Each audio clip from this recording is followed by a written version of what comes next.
Hey, what's going on, guys? Steve from Pine Tree Outdoors 207. So, coming at you with a knife review. What I have in front of you is the DPX H.E.S.T 2.0. This is the box it comes in. Pretty cool box. Obviously, I have been using this. I've used it a lot. I just put it back in here so you guys can see everything it comes with. So as you see, the box comes with the skull on it. That's pretty cool. Box has all these DPX gear and skulls on it. It's pretty cool packaging. Gives you the address, dpxgear.com, and also what you're getting, all that stuff on the back. So take this off, slides right off, pretty easy.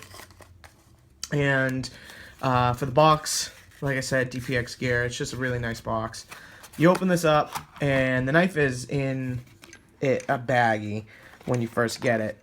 But you do get Mr. DP head tool thing here. It's pretty cool. It's like a little miniature multi-tool. You have the pivot screw portion here that allows you to loosen and tighten that. This right here, I'll take the knife out right now. This allows you to actually take the glass breaker off at the end, because it does come with a glass breaker. The tool also comes with just a regular flat piece here, so you can replace it if you didn't want to use the glass breaker, and then that actually can go right into the nose hole, and that will stay there. But yeah, this is like a little miniature multi-tool. Say it's a rope cutter. I assume that that's going to be maybe this part. It's a little small, I think, for that. Box cutter, obviously, as well. It's a scraper because you have the little chisel here. It's not sharp by any means, but you could do a little scraping on that. And it's also a little pry bar, they say. So you do get this little tool, which is nice. So that comes in the baggie here as well with that little extra piece. So we'll put that off to the side. Next, obviously, you do get what you're wanting, and that's the knife. So we'll take that, put that out of the way. So the DPX H.E.S.T 2.0. This knife, it's hit or miss for a lot of people. It's got a bad rap on the internet. To be honest, I love it. I saw a lot of reasons why this knife was failing. From people testing it, is because they are going out and beating the crap out of it. That's not my intention. I don't abuse my knives. I just use my knives, and I use them to what a folding knife is meant to be used for. So food cutting down cardboard, a lot of woodwork. So I go camping a lot, and I do a lot of have a lot of fires with family and friends. And this has taken down a lot of branches, a lot of s'more sticks, stuff like that. So DPX H.E.S.T stands for Hostile Environment Survival Tool. It's created by Robert Young Pelton.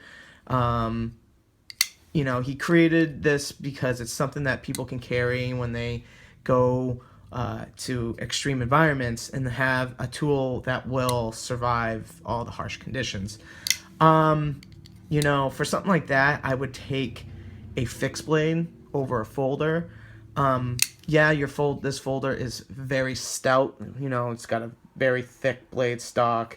Thick G10, thick frame lock, and then the rotoblock here that you turn this, and it makes it into, a fixed blade.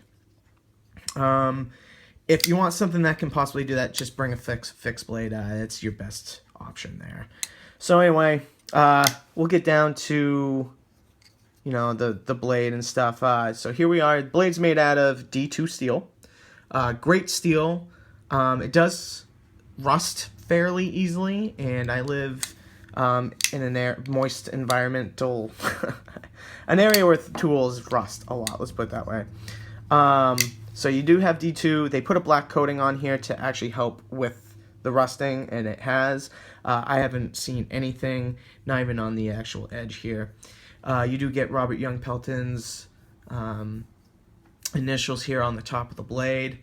You do get also the bottle opener / wave notch in the blade. I've used both of those for both reasons very, very much. I use them both very much.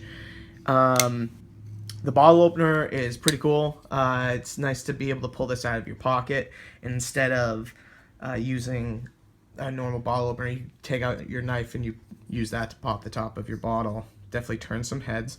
The wave function works beautifully as it's intended to. So yeah, at top of the blade here, your jimping is not only just jimping, but it is also your wire strippers. So, you know, you cut it a little bit with the blade here, and then use the wire strippers to pull the tubing off. So that's nice. Body of the knife, you have this OD Green G10. It's pretty grippy, not too bad. It's not going to tear up pockets all that much, plus because, you know, the clip's on the actual titanium part, so you don't really have to worry. Pivot screw here. Like I mentioned, the tool here actually fits right in like that, so you're able to turn it. But if you don't have that, like I said, don't panic. You are able to get a little Torx in there. I'm not sure of the Torx size, probably a 6, I believe. But anyway, back of it is titanium slab here. You know, this knife is made in line steel, and I doubt you'll be able to see that. But right in there, actually, right in there it says line steel made in Italy. So yes, line steel's made in Italy, and from what I've researched, it seems that line steel, they make a great product. You know, they don't cut any corners, but their titanium tends to be a little softer. So in a lot of tests, you're seeing that the lock bar here is becoming warped, and it's, you know, you're eventually getting a lot of blade play.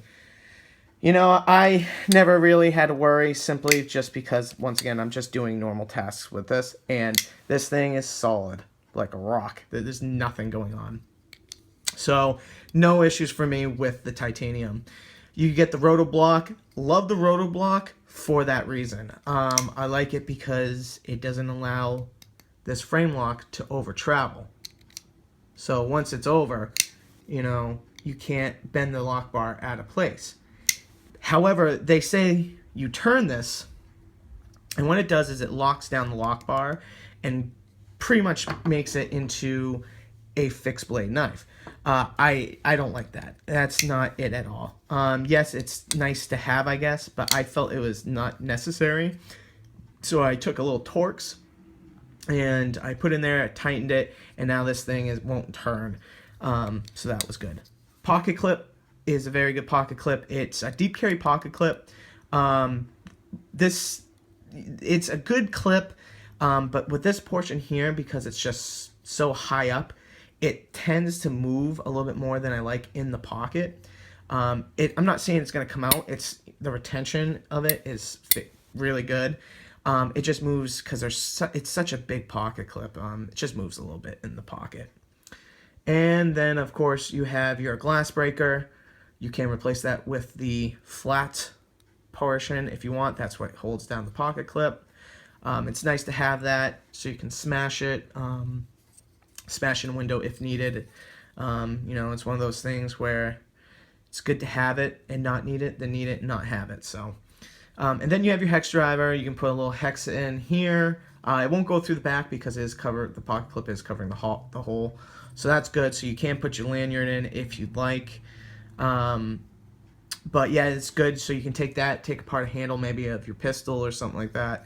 That always will help you, I guess. So yeah, guys, DPX H.E.S.T 2.0. It's a really, really good blade. I don't knock it for anything other than that, the roto block here. You know, you get a great steel. You get G10. You get a frame lock that is a titanium frame lock, and you get all this for $175. You really can't beat it. You know, it's a hard use knife, you know, something that you don't really need to worry about. Uh, it's you're getting strength and you're getting quality materials for the price, and that's why I love this knife.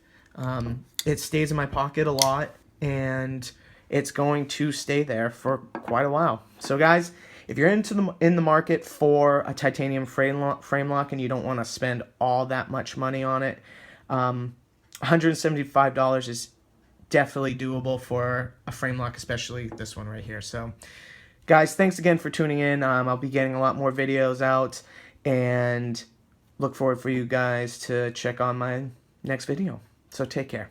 Bye-bye.